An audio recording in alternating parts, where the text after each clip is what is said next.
Here we are, rolling with it. Coming at you live, clean breakthrough. Oh, here's an important announcement we need to make is that soon this podcast will be transferring over to the Clean Breakthrough name instead of Greenville Transitions. Big news. Big news. Hot off the press. Crazy stuff, dude. Yeah, so it's going to help us just like market it a little better, advertise it a little better to help parents find it. So we'll be moving it out from the Greenville Transitions umbrella to where you get on YouTube, you type in Clean Breakthrough, and then that channel pops up.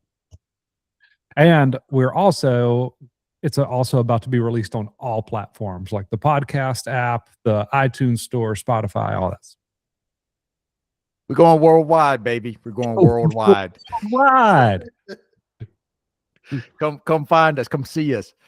All right. Anyway. Good announcement, David. Thank you. Yeah. Besides the point. Anyway, here we are. Clean Breakthrough, powered by Greenville Transitions. We've got Cole, who is going to take point on Good morning. Good morning. And we also have Lucas hot on the mic. Lucas, say hello. Good morning. Good morning. All right, we're going to try to make a practical episode. This episode is designed for parents, particularly parents who have kids in early recovery, but even more specific, parents of kids going through our sober living. So this will hopefully be helpful, whether your kid is a GT kid or not. But I really want to make like a very like practical, helpful episode. So I have like a general topics that I want to hit along the way, and we can provide some commentary as we go through it, But I think first and foremost, how would you guys say parents emotionally are when their kid goes into sober living, at least into our sober living? Any big feelings, perhaps? Any what we would call emotional whiplash? What do you think, boys? Lucas. Thank you. Nice. Good. David, you had a face that looked like you had a lot to say. Yeah, he did. I think there's, huge feelings. Lots of up and down of excitement. It's a huge commitment, though. Not a lot of specifically our guys, but I think guys or girls in general are stoked and excited to go to sober living. Like, I don't think that's something people normally look forward to, even if they are really committed to change, like just giving up half a year to a full year of your life to be restricted is not something people want to sign up for, even if they agree to. So I think there's a lot of push-pull in that way, that we get parents that are really excited about what our program has to offer, but the guys we get aren't so excited about that. And so, I just think there's a lot of, like I said, push and pull. Yeah. How about you, David? Yeah, so many emotions go into it. I mean, for me going into sober living, there was like a slight, tiny bit of relief of like, oh, there is a chance that something else could work that could help me like get to a better place. But the majority of what I was feeling was like fear. And that was showing up in ways of depression and anger that I was taking out on my family. And then for my mom, I would say, mimic what Lucas just said, this like back and forth between hopeful and excited that her son is going to receive some kind of help. There's a glimmer of hope that something's going to work. And then like experiencing my turmoil of like the anger that I'm lashing out at her, that is just creating deep sadness and crying yourself to sleep. And, maybe wasn't so much better than me actually when I was using in the very beginning of just the emotions I was causing my family. Yeah. I've got one more kind of crazy one that seems like it's, kind of darned if you do, darned if you don't. But I think it's like whether they're texting or communicating, because if they're reaching out, unless they're reaching out and saying, hey, mom and dad, I'm so happy to be here. These people are awesome. Seems like a great program you picked out. I'm so excited for the future, and I'll call you tomorrow to let you know how things are going. Never heard of that going out, but if that did, I think they'd probably feel pretty secure. But normally it's like, are they reaching out and they're reaching out with complaints and they're unhappy and don't like it? That makes you stressed and nervous. And then also if they're not reaching out, does that mean something's wrong? Did they not have their phone? Can they not text me if something was, not going right? It's just like communication or lack of communication can be seen as a problem when you're just revved up with anxiety and worry. Mm-hmm. Those are the two I see the most, are like lack of communication, because it's coming from a place of like, I'm not talking to my mom. I don't ever want to talk to her again. And I'm going to do this silent treatment for 2 weeks and make her wonder where things stand. And then the other one is like, I'm going to complain so much to make my case of why this is never going to work. And I need to go back to living life the way I was living it. Mm-hmm. Yeah. Yeah. I agree with everything you boys said. It's been a really common thing I've heard from a lot of parents over the years is when their son comes to Greenville Transitions, it's the first time that the parents are able to actually sleep at night in a long time, because they know their son is somewhere safe. And maybe they experienced that too if they were in inpatient treatment beforehand. But there is like a relief for sure, but then a lot of fear, guilt, like, did we make the right decision, and holding the line and the boundaries, but then also hope and skepticism. Something else I'll note is, I think if you take both parents on like their own emotional reactions, there's a good chance that the son's emotional reactions are found in there. So you may have one parent that is really skeptical, and you may have one that feels a lot of hope and relief. There's a good chance, whether you realize it or not, the son is feeling a combination of both of those. And he may not ever say it, right? He may not say it to you, but there's a good chance that you could get a decent idea of what your child is experiencing if you take the combination of the parental emotional state. It's just something I've seen. The guys I've had that challenge everything in the program typically have a parent that's going to challenge many things in the program. A guy that, secretly pretty relieved to be here probably has a parent or both who are really relieved he's there. So I think there's like a parallel process there that's kind of interesting. Let's go to the next part of it, though, like kind of explain like sober living, what it is, like how we visualize it. And also, as we go through this episode, we want to explain more about like what the son is going to be going through, and also like what you will go through as a parent. Okay. And then hopefully at the end, we'll have some like helpful things, like tips of how to like support without enabling. All right. But let's talk about sober living for a second here. I got a visual for you. Ooh. All right. Stop me though if this goes too far down. Like, all right, Lucas, be ready to mute him, dude. That's my warning. Yeah. Get ready to hit the mute button. All right. So the thing about sober living is that it can look like a million different things. There are a million different types of sober livings. And I know that alone brings a lot of stress to families of like, how do I know which one is the right one? The way that I simplify it in my brain is with cars. I look at it as almost like a car. And there's like the very basic bare bones sober living where it's like pretty much a room to rent. They will maybe drug test you here and there. You're not going to really do anything with the rest of the roommates in the house. And I look at that as like, that is the bare bones car, and you've got nobody in it with you to get you from point A to point B. But nobody there to communicate with you. You've got no navigation in it. You've got no like lane departure warnings, anything like that. Well, as you start to go into nicer cars and nicer sober livings, you get more features added to the car.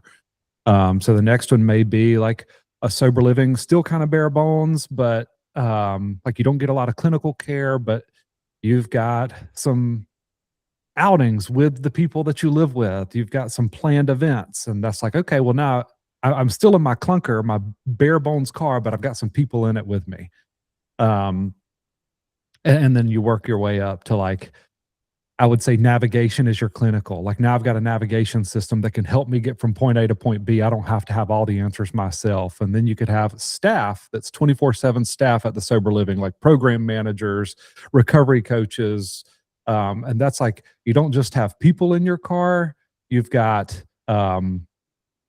like professionals in your car that are like, hey, no, I know navigation's saying this, but this is a shortcut right here. Like they've been in that town for years and years, and they know the ins and outs. And I'm sorry, I'm trying to make this quick, but it goes all the way up to like your Rolls Royce of a car that has so many bells and whistles that it's like, okay, we're adding in like acupuncture and maybe some things that aren't really helpful with the sober living component or with the mental health component, but they're like the shiny things that treatments or sober livings add in. Of like, hey, you've got an umbrella in your door. If you push this button, an umbrella pops out for a rainy day, and it's maybe your acupuncture treatment. Did I do a bad job? Good analogy, Dave. We love an analogy around here. That's something else you can expect parents in therapy. A lot of analogies because we're trying to take the inexact, immaterial things and try to make it like understandable material. Okay, I have to ask them, what kind of car is Greenville Transitions? I would say it's what? Lexus. Yeah, I mean it's like guy has the clinical component, has like staff around the guys 24/7 component. There's a lot of guardrails. So I would say it's that car that has the lane departure monitors, the navigation system, the not only other guys your age in the car with you, but also like professionals in the car with you that are saying like, hey, maybe take this turn, or that's not a good turn. Let's not go down that path, or that's a dead end street. So I would say like we're kind of above middle car. Do you agree Yeah. with Lexus?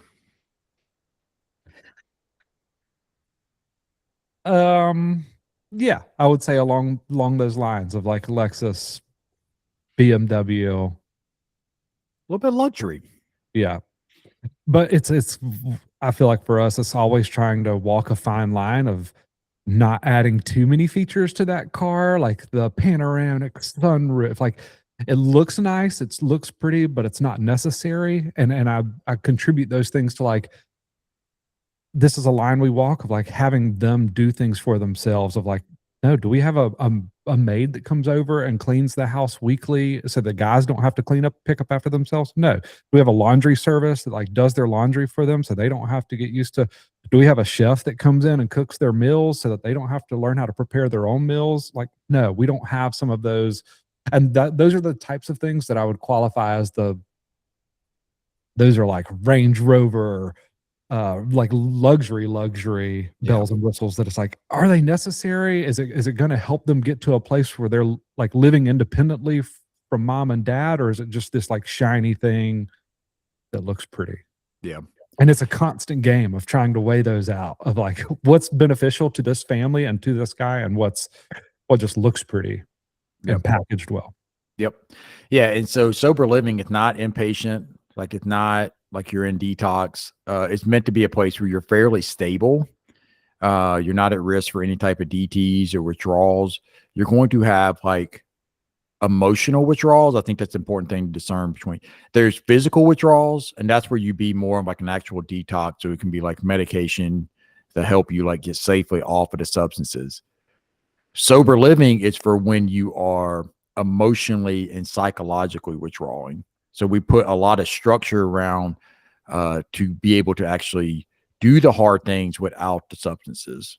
It's a privilege in a lot of ways. Like it's not a punishment, but it's a privilege to be able to be around that much like help. People trying to show you like, this is how you cook a meal. This is how you do a grocery list. This is how you go to therapy. You get to go to therapy, you know, like for those of us outside of that, it's like, it's a cost, both time and financially to go to therapy. This is provided for them in sober living, hence the privilege part of it. And it's designed essentially to be like a good semester or two, really, for people who are, you know, maybe bombed out of college. It's supposed to be like essentially like 2 semesters of real life experience, you know, like where you go from being like in a lot of clinical, a lot of time with like therapists and in groups to by the end able to support yourself. Like that's the vision over 7 to 12 months, getting to that place where you're able to support yourself. But it's not a guarantee. And it very much, just like you were saying, David, you get out what you put in. You know, like there's a saying, you can take a horse to water, but you can't make them drink. I can assure you here, like the water is provided, but we cannot make them drink. We will do the best we can with like Well, that's- accountability and boundaries. But at the end of the day, it's on the person to do it. Yeah, so that's another good visual. I'm glad you brought that up because it ties in perfectly, because I still think it's on the owner of that car to take care of it. That goes and gets the tire pressure checked, that gets the oil changes, that gets the air filter changed every so often. Like, you got to be putting in the work for this car to run smoothly. And the minute you stop, I'm not going to get oil changes anymore. Nah, I don't think I want an air filter. Like, eventually that car is going to stop rolling and we got a problem. Mm-hmm. Yep. 100% could be the nicest car in the world, but if you don't take care of it, it's going to break down eventually. Gosh, analogies. Love them. Love them, dude. And I got one more car analogy, and I swear we'll move on. If you have like an addiction or a substance abuse problem, you do not have the type of car that you can just put a sticky note over the check engine light and it's going to drive for the next 10 years with terrible gas mileage and just be kind of a clunker and a beater. You do not have that kind of car.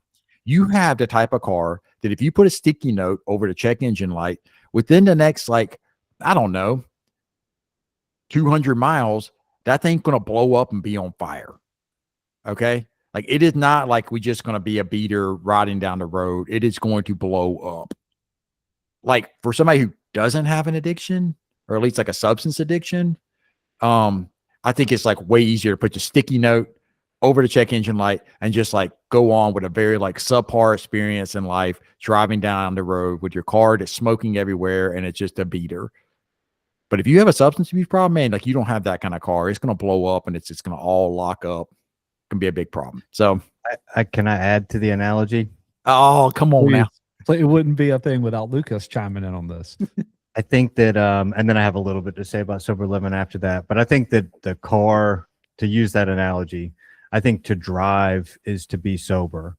And so I think the guys we're talking about have never driven before. Yeah. And so then that's the question, is like, if you had a 15-year-old, what car would you feel the most comfortable putting them in? Now, a really responsible 15-year-old that learns fast, is super motivated, maybe they're fine in the 20-year-old car that's going to have issues. And you tell them once, check this check engine light, here's how you do the oil, here's how you do this, and they just got it. And they know exactly how to do it. But then you have, you know, I think more of what we see of someone who's like going to see that check engine light, be filled with anxiety, put a sticky note over it to just not think about it, you know, and doesn't know the roads at all because they've never driven them, because someone's always been driving them. You know, and so they need the navigation to let them know how to get there. And they need the safety features if they get a little bit off track.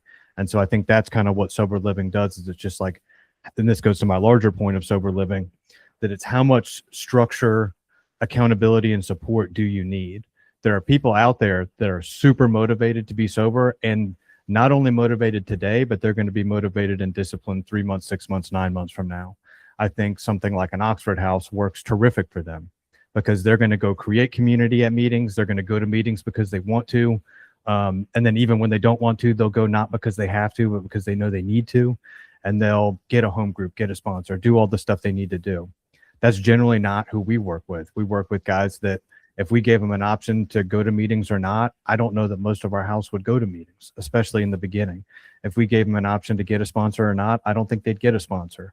To go to therapy or not, I don't think they'd go to therapy. And we see that time and time again. So we need to provide more structure and accountability in a program sense to help get these guys safely from point A to point B. Point A is they're in your basement, going nowhere, don't have a job, bombed out of college, whatever. And point B that we're trying to get them to is in their own apartment, back in a dorm, successful, sober, happy, you know, a year of sobriety under their belt. So how do we get them there? And sometimes people just need more or less. So I don't think there's a right or wrong. It's just, what do you need? And that's what our guys need. They need a lot more, and they need a lot more help, a lot more support, because even if they come in motivated today, 3 months from now, we find that they hit a slump where they're like, well, now I'm not going to go to meetings. And we say, no, you still have to. And you don't want to get in the car and drive yourself? Cool, we'll drive you. You know, you're worried about having this conversation with your sponsor. I've had that conversation before too. This is what it looks like. David, what is so funny? Dude, I'm sorry. I couldn't stop laughing as you were giving the analogy, because all I could think about is there's someone in this podcast episode whose parents let them borrow a car in early sobriety, and their dad was like, all right, just make sure you keep an eye on the oil level. You've got to keep this oil changed. And they did it. That was me. It wasn't oil. It Hey, was engine coolant, and it had just been refilled. And I guess there was like a lot of air in it. And so when the air went up, it went to like a really low level. And in a matter of 2 minutes, it went from normal temperature to the engine has exploded temperature. And that was that for that car. So hey, look, Lucas, don't let him get you. I did the same thing when I was a freshman in college. My old like truck, like none of the gauges ever worked right. My dad was like, you need to check the oil level and the antifreeze. But he would always do that for me. And I literally got halfway through my first semester in college and the engine blew up.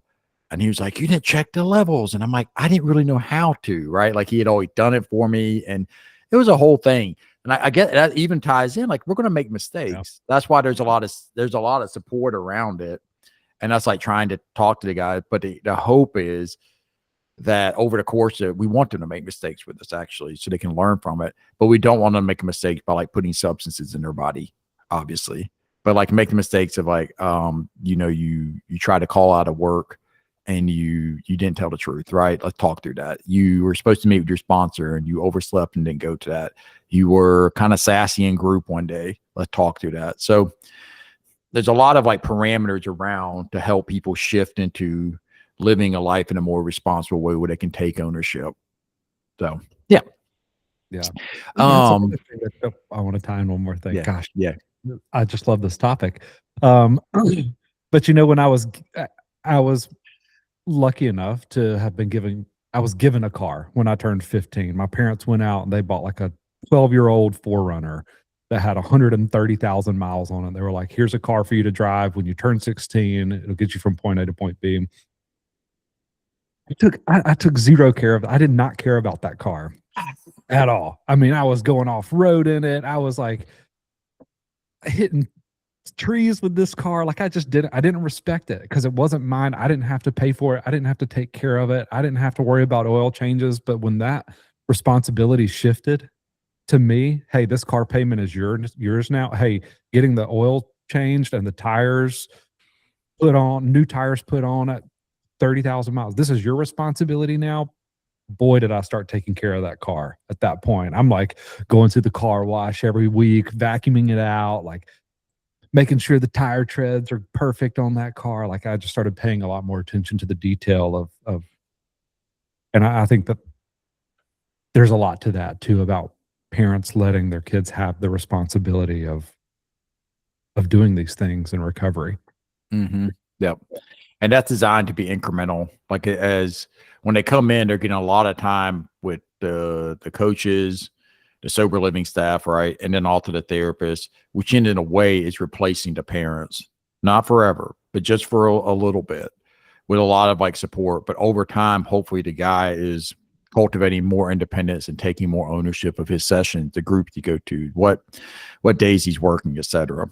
And if he doesn't, there are like consequences for that. It's like you might lose your keys for today. You might lose like privileges around your phone. Like there are consequences to it.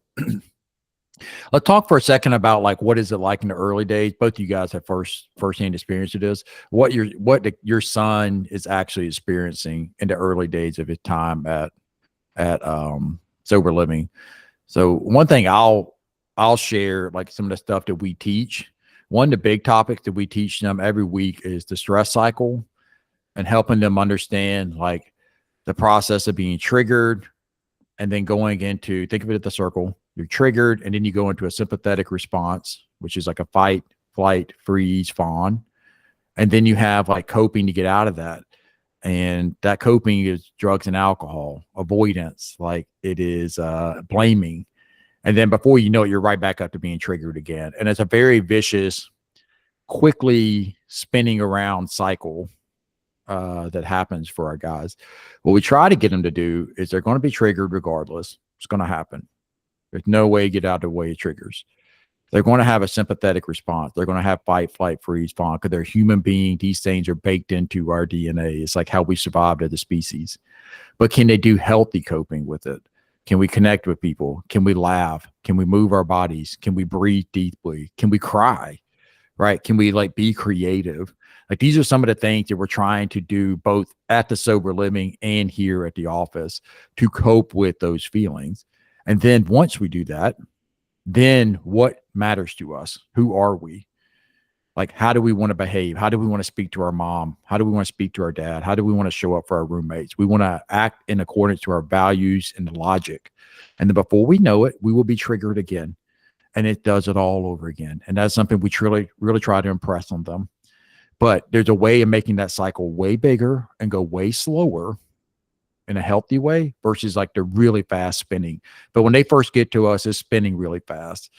And so that's why we had the structure in place in which we're actually saying, okay, we're doing a deep breathing exercise. Okay, we're going to like choose our favorite songs on YouTube and like, let's listen to it and like talk about what it means to us. We're going to go to the gym and try to move our bodies. We're going to do these things from structure to put it in place that they have a way to regulate.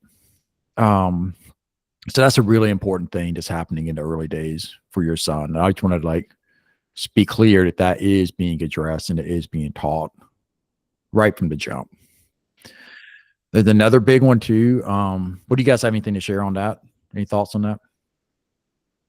No. On that specifically, or just early days? That specifically. The other two I was going to talk about is identity disruption. Like if I'm not an addict, if I'm not a party guy, if I'm not a frat boy in college or whatever, who am I? And then I was also going to talk a little bit about recovery stages, like pink cloud, like then like realizing like how hard it actually is. I was going to talk about that too. Let me go ahead with that. Oh, good. Yeah, I don't have anything to add to the stress cycle. You said it well. Yep. Oh, sorry, I was muted. You did say all of that well. There was one thing in the very beginning of that, when you started that talk, you said, you know, can we speak to what you're experiencing in the beginning from the guy's end? And one word stands out to me, and it's so loud in my head when you say, hey, what's a guy going through? What does the parent need to know that they're going through in the very beginning? And it's fear, like all caps fear with a ton of exclamation points behind it, because there's just so much change happening. And like, I don't know if I've experienced that level of fear. The last time I experienced it before, like going in to change my life and get sober, was maybe like as a baby, as like, and now I'm even thinking of like my newborn, of like when she doesn't have a food source, she is like panic mode, crying, is like uncontrollably crying, like gasping for air. And that's what it feels like going into sober living. Like that change is so big. It's like a lifeline has been taken away from you, and now you're having to figure out life again. So as ruthless as your child may be acting as they're going into treatment or sober living, just kind of keep that in mind. Keep that in the background of like, they are so scared right now that it is hard to describe. Like, I don't know. I think fear is the one word that encapsulates that. I think that comes from I think fear is the underlying thing, but I think where it comes out the most is just the discomfort. And I think that everything that was like when you said like the one word that screams out to me of what they're feeling, my thing was discomfort, of just like everything that we tell them to do is kind of the opposite of what they would normally do. You know, they're like, I'd like to like stay up as late as I want the night before. And we're like, well, you have to be up at this time and there's consequences if not. And then, okay, then their day starts at morning meditation. It's like, sometimes I take my meds, sometimes I don't. And we're like, well, we're going to stay on a routine here and take your meds every day. And then it's like, well, I'll probably just go down for a nap, you know, because it's a lot having to wake up at 8. And we're like, no, you're going to go do chores and we're going to get ready. And then we're going to go to group. And they're like, group's mandatory? And I'm like, yeah, group's mandatory. We're going to group.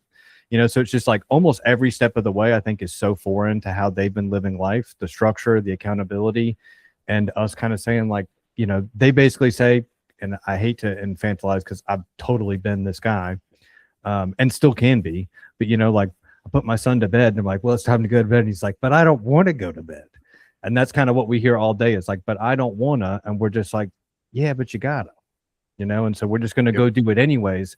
And this is where we build that resiliency to push past discomfort, because we've nerfed resiliency down to the point that anything that feels slightly uncomfortable, icky, I don't want to do, then it's like, I just don't do it. I just go totally on emotion of what I feel like doing and what I don't feel like doing. And of course, an addict alcoholic has a lot of discomfort in their life, even in addiction, but they can constantly cope with drugs and alcohol to push that discomfort to the side. And then now they don't have that ability. And so that's what makes it a lot harder and a lot more likely that at any sign of discomfort, they're like, I don't have the coping tool anymore. So I can't go do this thing and feel uncomfortable and have it be difficult. I just need to avoid it. Yep. It's also funny too that so you're going to probably have like a pretty cranky person who has to do stuff all the time that they don't want to do.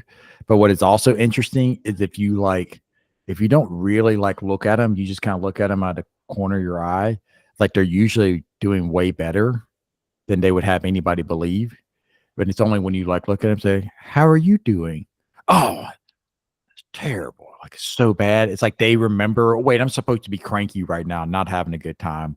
Like that's a very common experience. Like we'll be playing a game in group or doing something kind of fun and they're like laughing and cutting up. But then as soon as they talk to their parents, so bad, like can't believe you made me do this, blah, blah, blah, blah, blah. And really like putting it on. So worse than that, I've had guys texting their parents saying, I'm miserable. I hate this place. No one likes me, blah, blah, blah.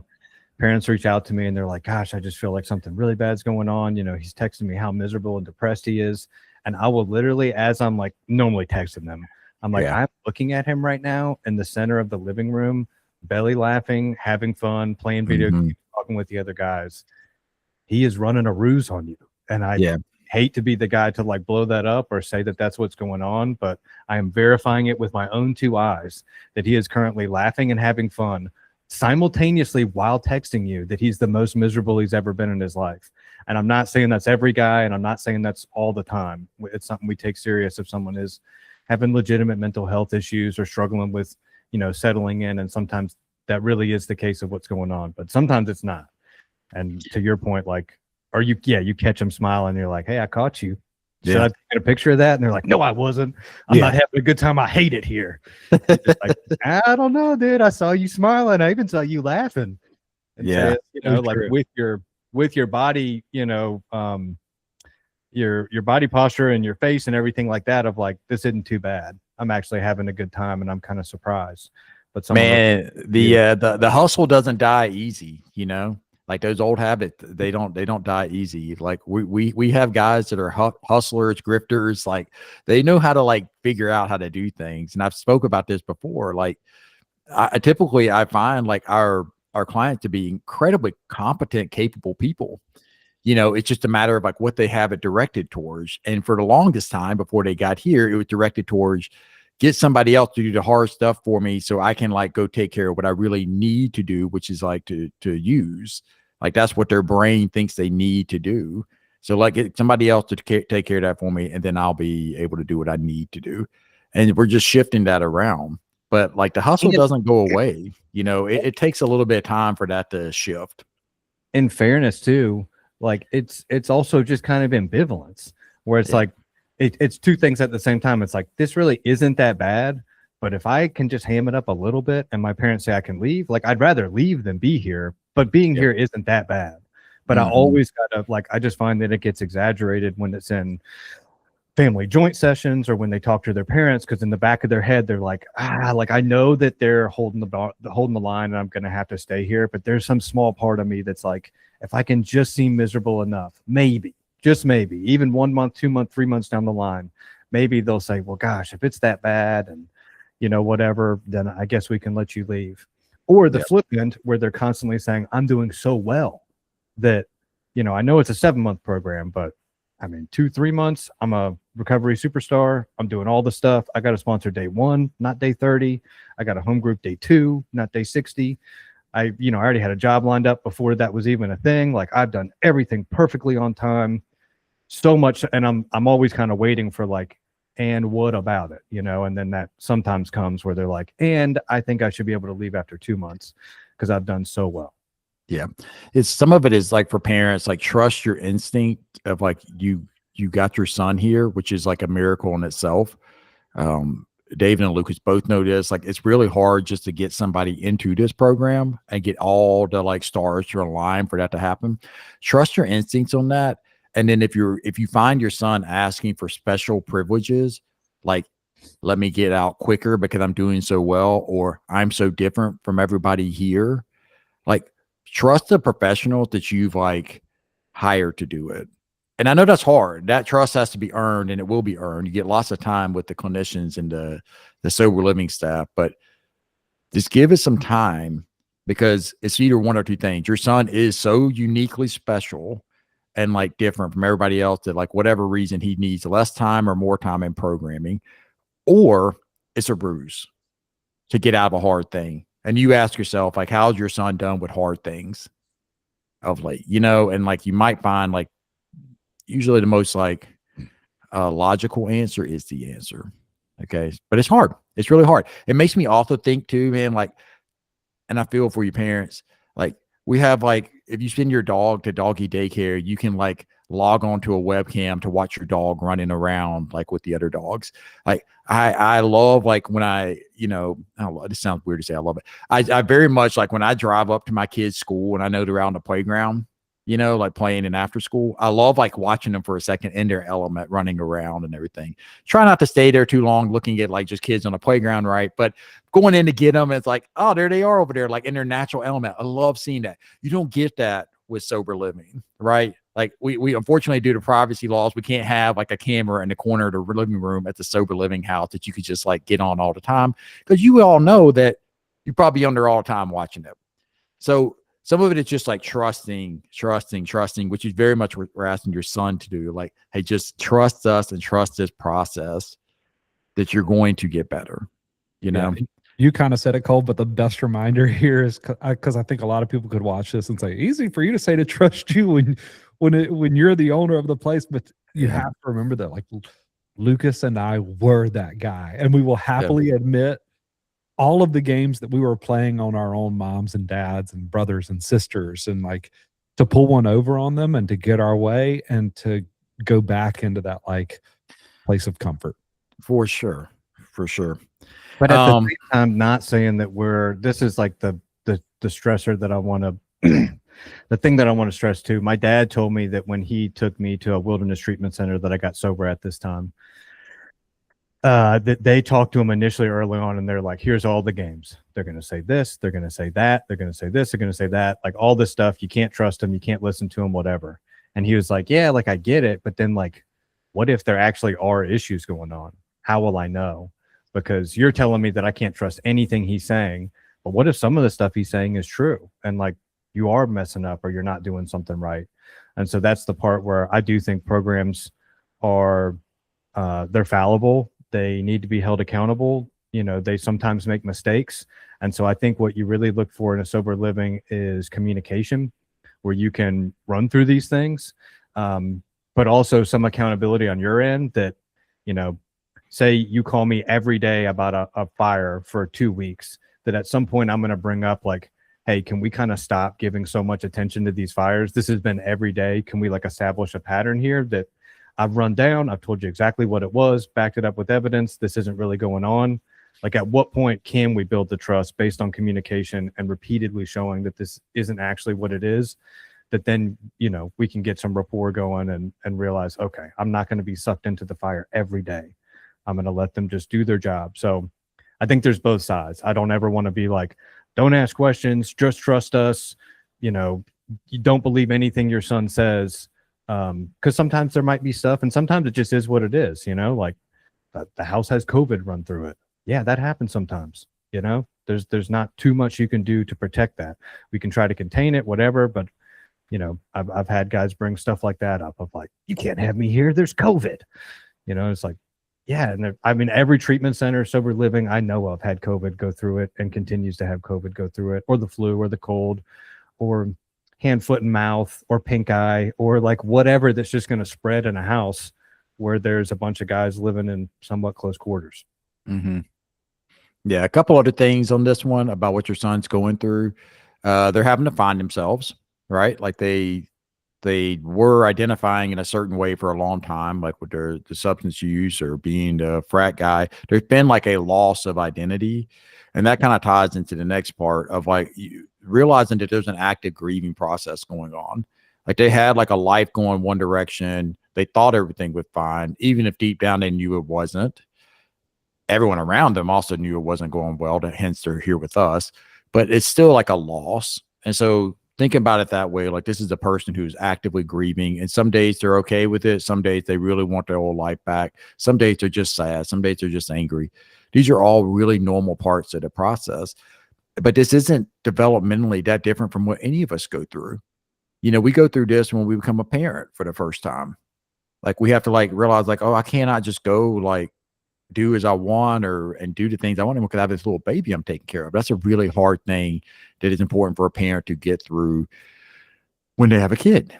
When you go to college, like if your English 1101 teacher doesn't really care what your grades were in high school and they fail you on your first essay, you have to figure out how to get through that. You know, I can't tell my mom to call to school and like yell at the English professor. I have to like figure out a way to get through this. I might have to drop the class. I might have to study more. I have to find a way, right? Let's say I'm a college athlete. Like, and the coach is really tough on me and I don't get to play my first 2 years. And I was a high school star. Like I have to figure out how to get through that. That is what they're doing in a way in sober living. They're doing it in a much more therapeutic way, I would say, with some of these examples I'm describing, because we're trying to be very mindful of their feelings and educate them on what's going on. All right. And we're not telling you guys anything on this video that we don't actually tell them as well.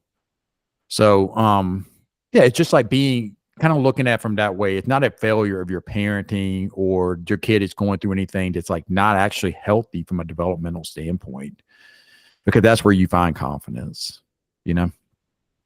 Let's go to what the parents are experiencing. You know, this is just stuff that we have like heard parents experiencing when their kid first comes into sober living.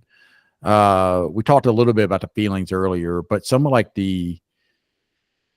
I guess the themes that you may get or be experiencing. Number one is hypervigilance, where you're really like reading into text messages you get or lack of responses on text messages. You're examining everything with like a very like wary eye. You know, how do you sound on the phone? What's he doing? Is this a sign of relapse, especially for those of you who have been traumatized by relapses in the past from your child? So hypervigilance, super normal early on when you're, and even I think even every time there's a transition, we see this hypervigilance when they first come into sober living. We see that when they change levels of care, when they go down and maybe as much structure. We see this when they go to our step-up house, which has even less structure. We see this when they're leaving it. That hypervigilance is normal.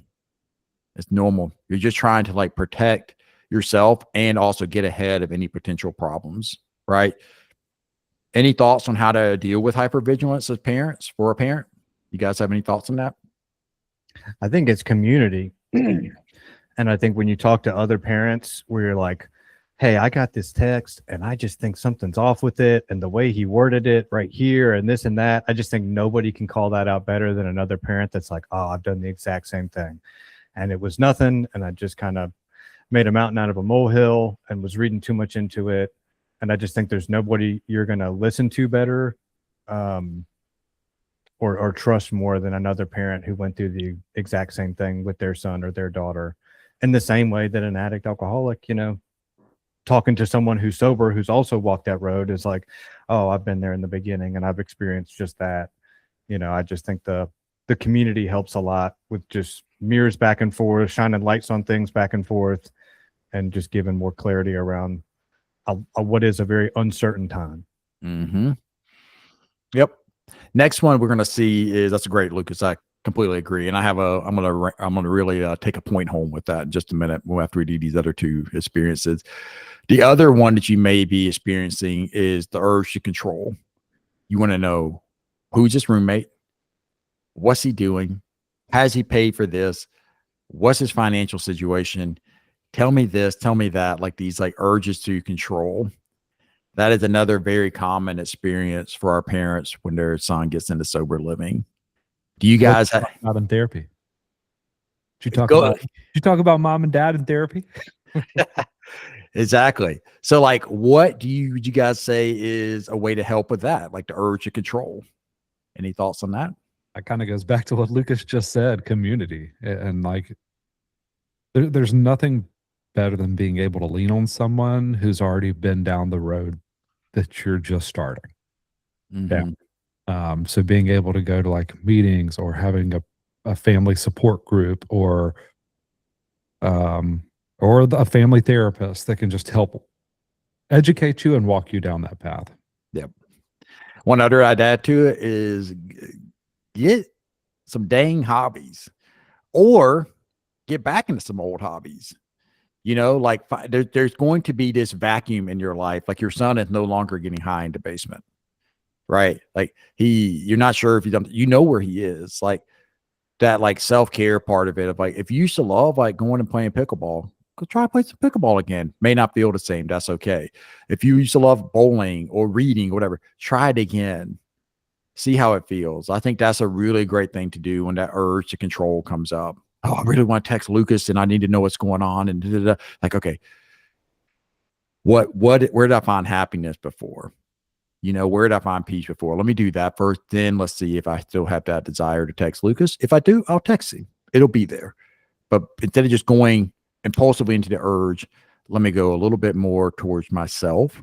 Then I'll have a better idea. Just like with the stress cycle, I have a better idea of what rationale really tells me to do in this situation.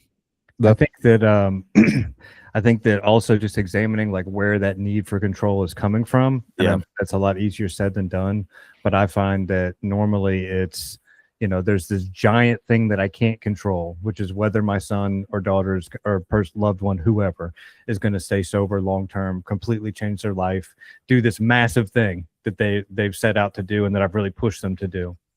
And I can't control it, but I think there's something to be said for like, you held the tough boundaries, you vetted all the different programs, you found the one that was the most holistic that works for your son, daughter, loved one, whoever.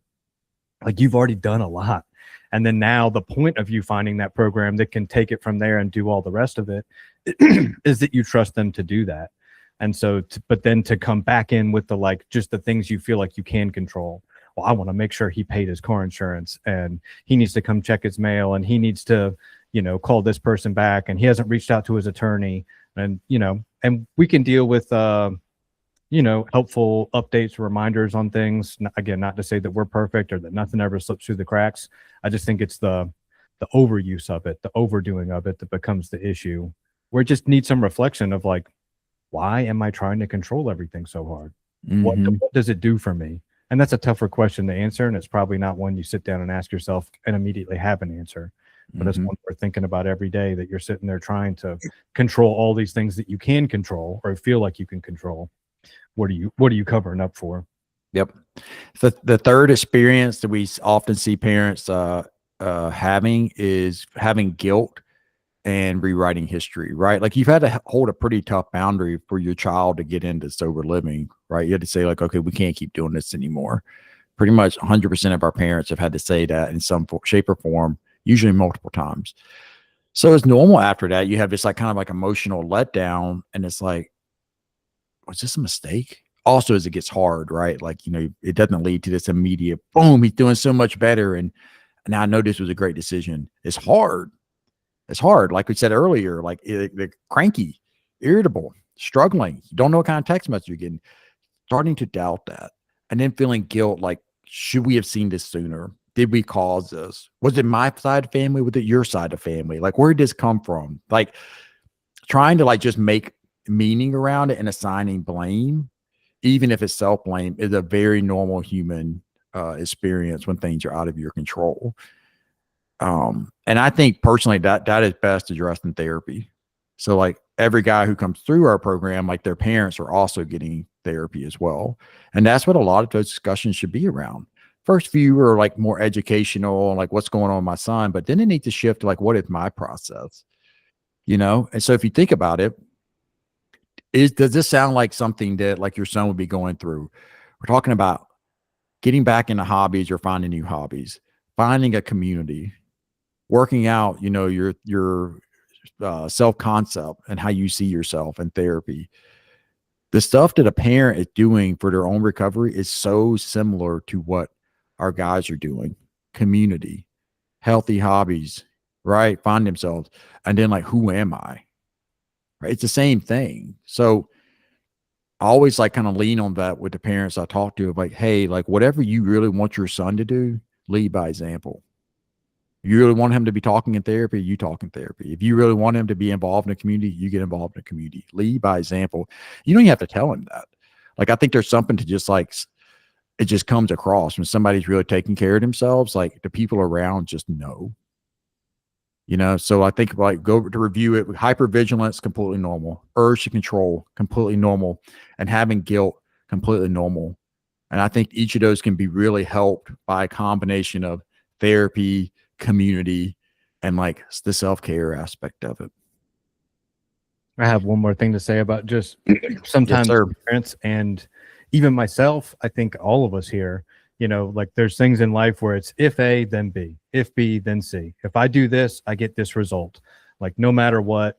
And someone can guarantee it. They can verify it. You know, hey, let's say you put $5,000 into this account. It has a 5% return. You're going to get exactly that amount of money back, no matter what. There's no like, oh, but maybe, and who knows, and blah, blah, blah. At least when it's like a, you know, a certain type of treasury bond or something like that. But there's like not much risk. I think that what we're doing, it's just not that. And I mean, trust me, nobody wishes more than me or y'all or, you know, all the parents that there was some system that was just guaranteed 100% if A, then B.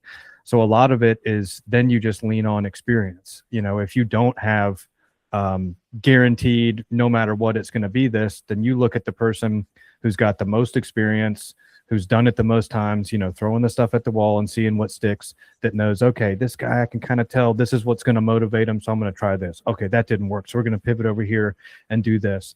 And so I think just trusting that while it's not certain, while it's not linear, and while it's not guaranteed, you know, we do everything and we've staked our careers on doing the best we can to pivot and adjust with how we get a guy motivated long term.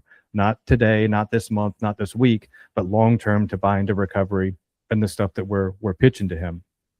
But that means you have to accept day in, day out, them largely not being where you want them to be, and the growth and change being so incremental that it seems non-existent.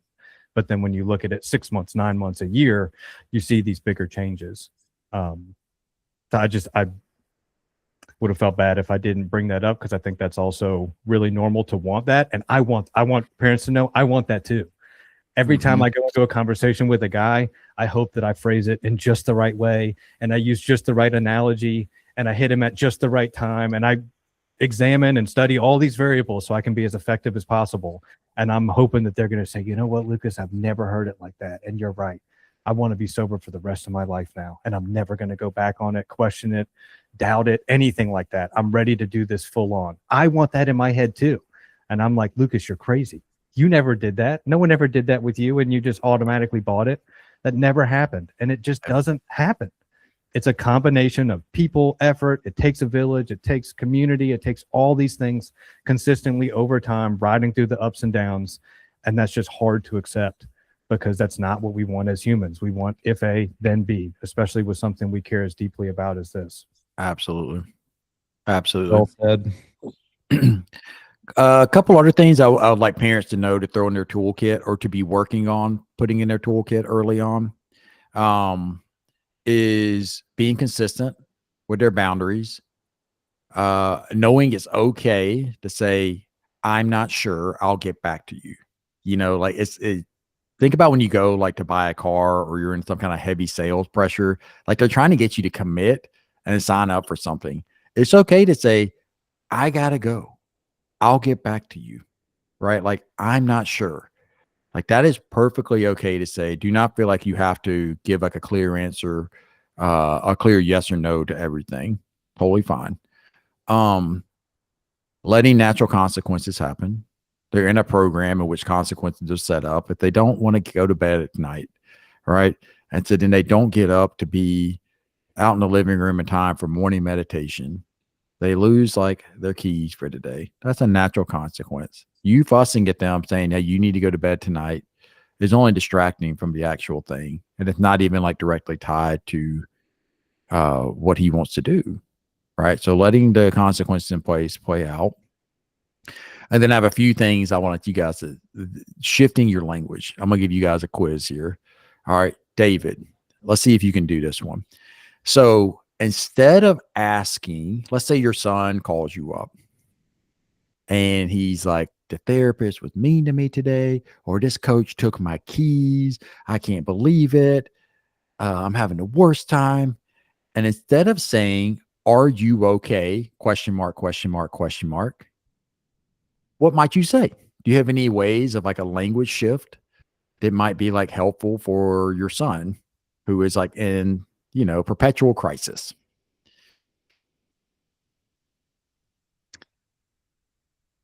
Pick yourself up by your bootstraps, boy. Classic. No,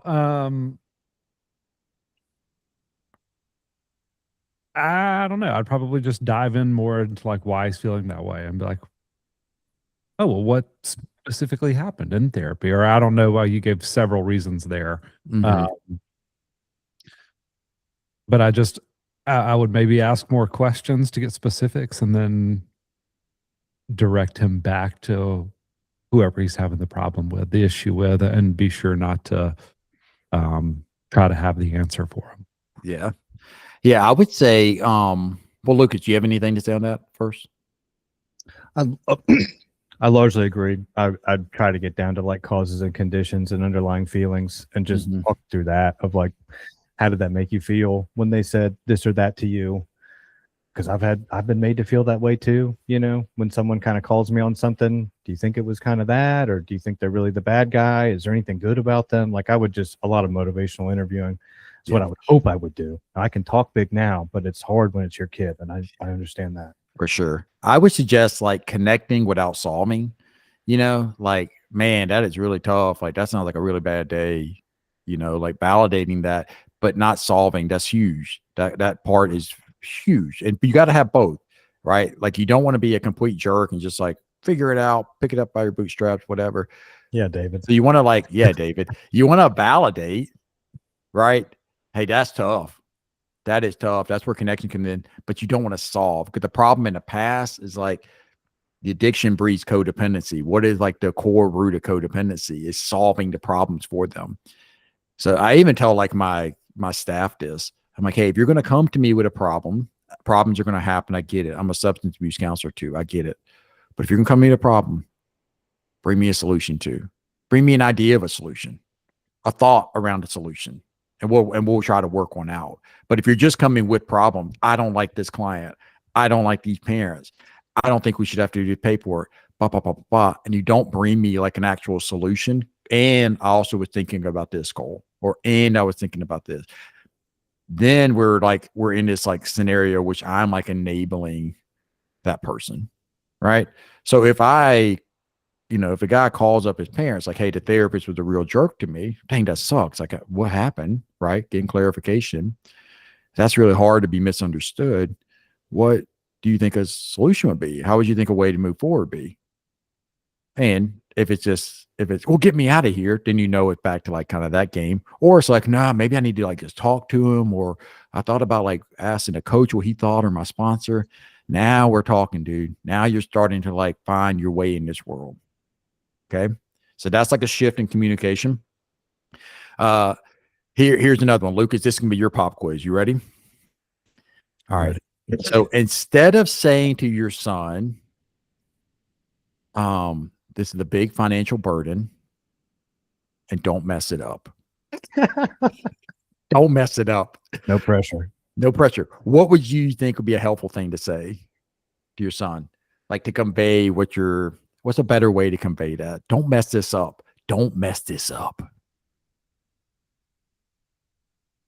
Oh, man. That's a tough one. Yeah, don't mess it up. And I think what you notice, like David and Lucas, you have like, 2 decades of combined experience with this. Like you see how hard this is. So we say all this, like this is not easy stuff. And like, we see you parents, like we see, like, this is not easy to do whatsoever. So be like kind to yourself and trying to figure it out. I think that like the context matters a lot of why do you even need to say any version of that at all? Yeah. Of like, don't mess this up, or, you know, we invested so much money into this. So my question would be like, what's going on? Normally when someone's talking about saying that, it's because a guy, at least in our program, is taking a long time to get a job and really just like sitting around and not doing anything. And the parents are like, we're spending all this money and he just won't even get a job and won't even try or anything like that. And so using like the only context that I know of kind of why something like that would pop up, my thing would be, let's figure out how to hold a boundary that GT isn't forever. And especially if you're just sitting around not doing anything, we are investing a lot of time, resources, emotional like emotions into your success here, because we believe in you and we know you can do it, and we need to see something back from that. We need you to meet us halfway and to really get going. And if you're saying that you can't or you won't, we're going to have to look at some kind of date that this expires, because this can't just go on forever. We can't do it. Again, whether that's time, resources, or emotions, or all three, we can't continue to do that forever. So that's normally where that would come up, where someone would want to say that in my experience. And that's how I would kind of pivot around it. Yep. Yeah, I totally agree. I think so when earlier we were talking about, you know, validating and then solutions, you know, validate and empower, right? I think with this one, it's very much what you just described, Lucas. You're going to say, like, you're going to recognize like, hey, you are doing work. Even if you're in this program, you're doing work, right? You're sober for at least some amount of time. So like, you want to see that, but you also want him to realize that he's not in a vacuum, because sometimes we can get so like self-centered in our mindset of like, this is all, nobody cares. I do me. We want them to understand like that their actions have an impact on other people. And if you just keep slow rolling this job thing and it's costing your parents money, that needs to be communicated.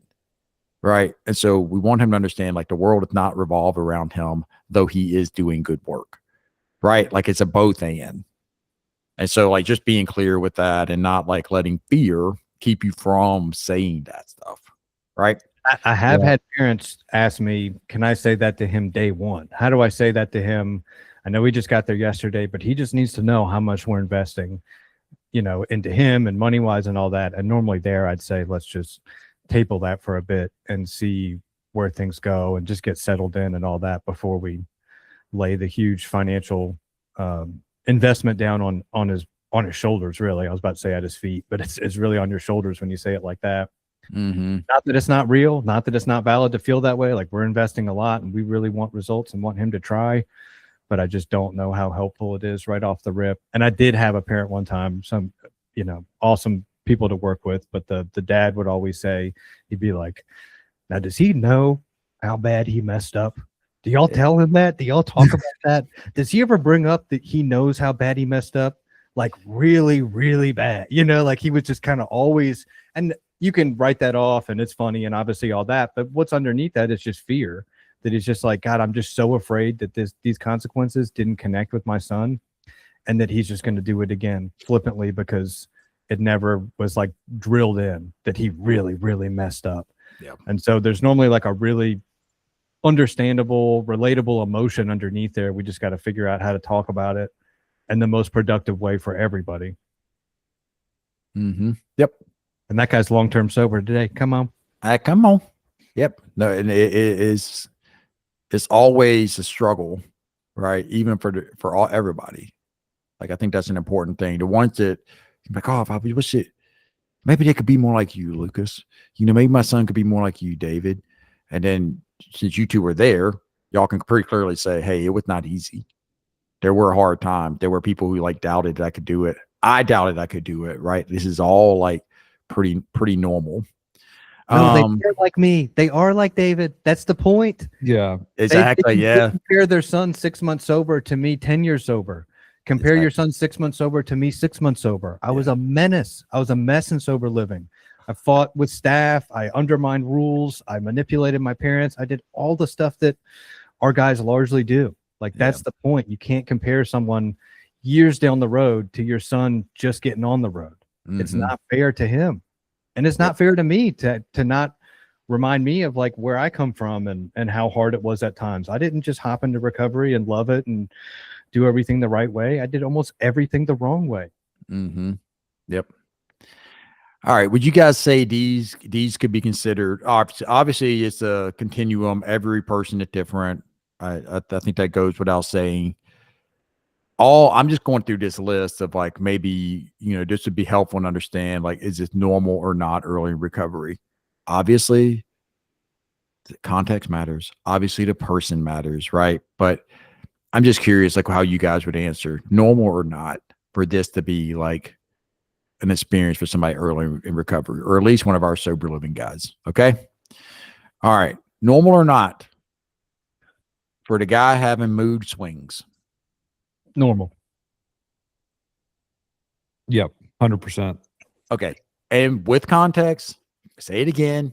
No. We'll just go normal or abnormal. I'm not gonna. I know. I just want to make sure the parents know, like, that we're not taking these things. Just because it's normal doesn't mean we're not taking them serious. I just want to be very clear on that, right? Like we do have like not only like people who are personally in recovery, we have people who are professionally trained and educated to like look out for mental illness, and mental health, which addiction is a mental health issue.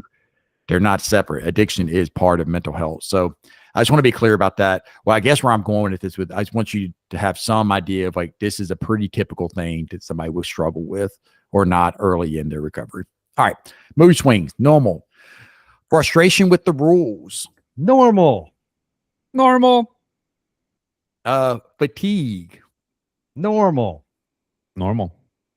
Conflict with peers. Normal. Yeah, pretty normal. Pretty normal. Doubts about recovery and being sober. Normal. Normal. Okay. Isolation. Normal. Are there any that aren't normal? Well, this is interesting. Like, get to the end of the list. Okay. Dishonesty patterns returning. Returning? Did Returning. they ever go away? Well, that's a good question. Right now we're I would say we're a little more like red flag. Watch Yeah. out. Just keep your wits about you. Normal, but also we'll call it a beige flag. How about that? Yeah. Not a green flag, it's a beige flag. It's like, just keep your wits about you. Mm-hmm. Minimizing relapse risk. Quote, I got this. Normal. Normal, but once again, concerning. Like, you know what I mean? Like, normal, gonna happen. And also, there are people in his life that are gonna be saying, like, yo, dude, red flag, watch out. Financial manipulation. Hey, pay for this. Hey, I couldn't pay for that because I had to do this. Normal or not, early in recovery? Normal. I would say normal. And then withdrawing from support systems. Like withdrawing from sponsor, withdrawing from Normal. Once again, I would say normal, but like concerning, like kind of like a red flag, beige flag, keep an eye out for it, but also normal, right? Mm-hmm. Like it's like a baby who learned to walk and they only want to hold on to the table while they're walking. And then it's pretty normal. They start pushing away from it and trying to walk on their own. They fall down. We all do this, right? We do this like with our own therapy, with our own recovery supports. So it's pretty typical. Let's see. I guess last little thing I want to say is I just want to encourage all the parents to know, like, it's really normal to shift into being like in a more anxious state of mind with your son early on, and for your son to be more avoidant, right? Like, he needs to pull away and look at himself. He can't do that while connecting to people. He doesn't even know who he is to connect with people. So that pulling away is really normal. And you being concerned for your child is also very normal. So seeing that is happening and not like succumbing to it. We talked earlier about the urges to control and ways to take care of yourself and like ways to talk to your son. We practice a few of those. Like, just realize that this is all like a very typical part of the experience, and it will get better with time. What else? Anybody give the parents some hope for sober living? Anybody got any hope for them out there? Yeah, I would say what you just said about it will get better with time. I think on both sides of it, for the person entering the program, for the family that's outside looking in, I think the hardest part is the first day. It only gets easier. Like the hardest part is getting them there, getting that change to start taking place. And it's helpful. Yeah, I thought about this when you gave Lucas his trivia question. Of like it was helpful for me to have reminders of that. Of like when I would feel stuck in a program, or like I wasn't progressing enough, for someone to say like, "Hey, dude, this isn't even the hardest part. You already did the hardest part. Like we're past that. Like you got this." Um, so I think that's a helpful tip for. It might seem harder and harder and harder, but like, hey, you did the harder part by just getting the ball rolling. You got them to treatment. Parents, you did it. Good job. Like, let some professionals step in and help out. Yeah. Lucas, you got any messages of hope for the parents out there? I think y'all said it really well. Yeah, just having faith and hope that it gets better. Look to other examples to back that up. You know, that's why I think community is so important, so that you can see that if other parents are getting better, getting healthier, their sons, their loved ones are getting better, it could happen for you. But I think if you're by yourself, stuck in the problem all the time, it can be pretty defeating, and there's not much room for hope there. So I think just getting around other people like you, being vulnerable, being transparent, being honest, you know, with those people, so that they can give that back to you. I just think that's really as much of the solution as anything, you know, for the guy or the girl or the loved one, and then also for the family. I think everybody needs that community to not feel like they're alone. 100% agree. It makes me think of parents we talk to who, on both sides of it, kids, you know, who are still sober today and have like launched into like a really beautiful adult life with like marriage, kids, jobs, career, and they came into GT. And then I also think about parents I've talked to whose kids have went back out and were using, and God forbid, lost their lives. Like, I mean, there's, you know, two opposite ends of the spectrum. I've heard parents in both scenarios say, no matter what the outcomes were, I'm glad I did the work myself. I'm glad I worked on me. Like, that's all I could do. Like, I may wish my son had done different things, or I may be, you know, grateful for the things he did do, but I'm glad I worked on me, because that's all I could really do. I put him in a place where he could work on himself, and then I tried to work on myself to become a better person. That's the only thing I had control over. And I maybe wish things were different, and I maybe wish, or maybe couldn't be more happy with things turned out. Like, those are variables I don't necessarily have control over, but focusing on me and me getting better, return to who I am, like, I have a lot of gratitude for that. So that's a beautiful thing. And I think that's a thing that can bring up a lot of hope with somebody. Like, you know, you, at the end of the day, you cannot control somebody else, but you can work on yourself, you know? And yeah, I think that's a good thing to remember. Keep top of mind. Well said. Cool. Anything else? A good little toolkit. That wasn't a good toolkit. It's like I'd tell recovery coaches, parents, guys, whatever. I could talk about any of this stuff for 8 hours, but nobody wants to listen to it. So I think this was a pretty good, like, more succinct, kind of the main stuff. Yeah. There's always going to be new issues that come up, and the specific contextual examples of how it's different here, and not as simple as we said it today. But I think this was a lot of the kind of broad strokes. Yeah. This is the bones of the house, you know, like, you can build like a pretty good house. You can get some variations off this for sure. Add this, throw in this appliance, whatever. But these are solid bones we're talking about today. Mm-hmm. I agree. Good stuff. Are we wrapping it there? We're wrapping. All right. We're out. Adios.